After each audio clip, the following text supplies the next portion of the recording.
Hello, good morning, good afternoon, good evening, wherever you are located throughout the different US time zone, or for that matter, anywhere outside the US listening to this video presentation.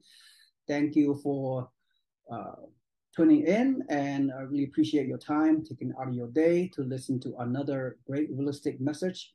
My name is Seewing Yee from the Yee Real Estate Network, and my co-host is Maureen McCann from Spartan Invest, a leading turnkey real estate provider for out-of-state investors buying turnkey cash flow homes. Total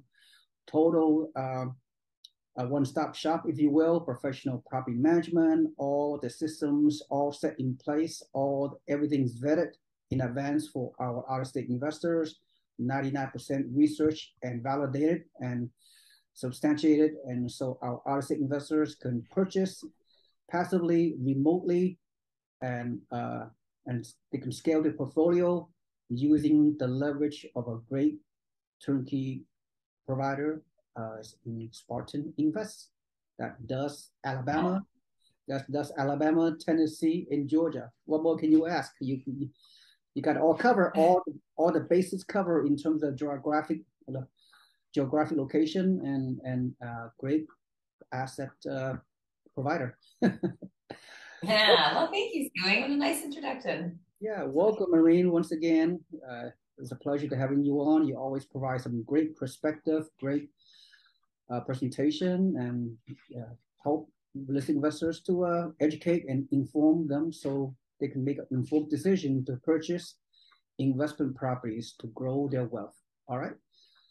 All right. Okay, let's go. With that in mind, Maureen, thank you for attending. Let me share my screen, and the first module we're going to talk about fear, the big word FEAR. Okay, I know we all understand the technical definition of fear. That's the one obstacle that preventing most people from achieving financial freedom through real estate or any other investments for that matter. But today we're going to have another alternative definition of fear. Fear means F stands for false, E stands for evidence, A stands for appearing, R stands for real. Fear stands for false evidence appearing real. So with that said, let's dive into it. And I'm going to have Maureen to talk about each acronym. So let's start with false evidence number one, which is there will be a epic real estate crash. So go ahead, Maureen, take it away. What is your personal perspective? What of false evidence number one, real estate crash? Well, you know what I've learned, Seewing, is when you have uncertainty in the market, uncertainty in the economy, then you have all of these talking heads that come out, and everyone has their opinion. No one really knows. They just have their opinion.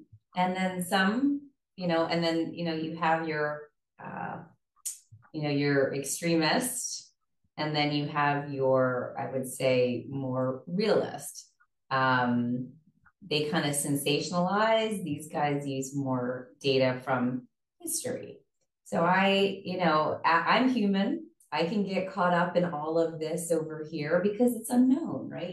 We just don't really know what's happening, but we can look and refer to history and identify where we fall in our belief system along this continuum. So, the are we heading for an epic real estate crash? No, not in my opinion. And here's why. You just have to look at the fundamentals and just look at fundamentals comes down to economy 101, which really is supply and demand for anything.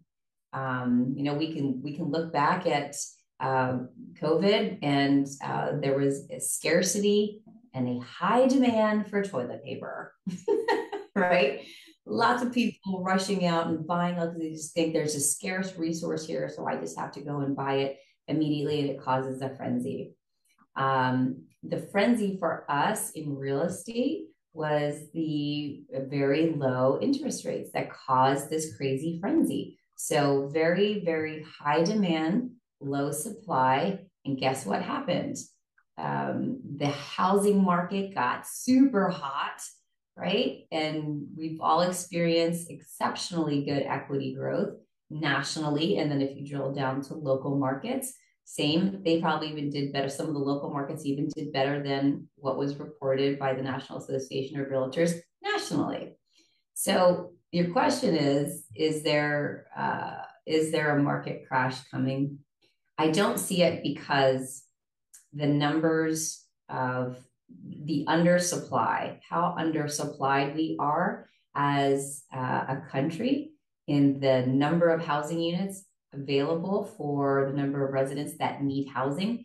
And if anyone's paying attention to what is happening at our borders with 8,000 or more new immigrants coming crossing the border daily, the housing needs are only growing exponentially. The US population is growing, and the building of houses or the number of available houses to either rent or to purchase is, even though we're seeing some market data by Dave Childers from Keeping Current Matters showing that there's more listings now, 26.6%, than compared to 12 months ago. But even with that increase, it still is not enough to meet the housing needs of our nation. So when you talk about a housing crash, I just don't see it happening from a supply and demand perspective. I would agree, Maureen. I would say I would add one little caveat. There may be a slight temporary correction. Now, how do I define correction? Maybe a decrease of prices in certain market, mainly California and few high-cost area markets in the country, maybe 5%, maybe slightly higher. That's pretty much it. You're right. At the end of the day, it's all about economics 101. The demand is still is greater than supply for the foreseeable future.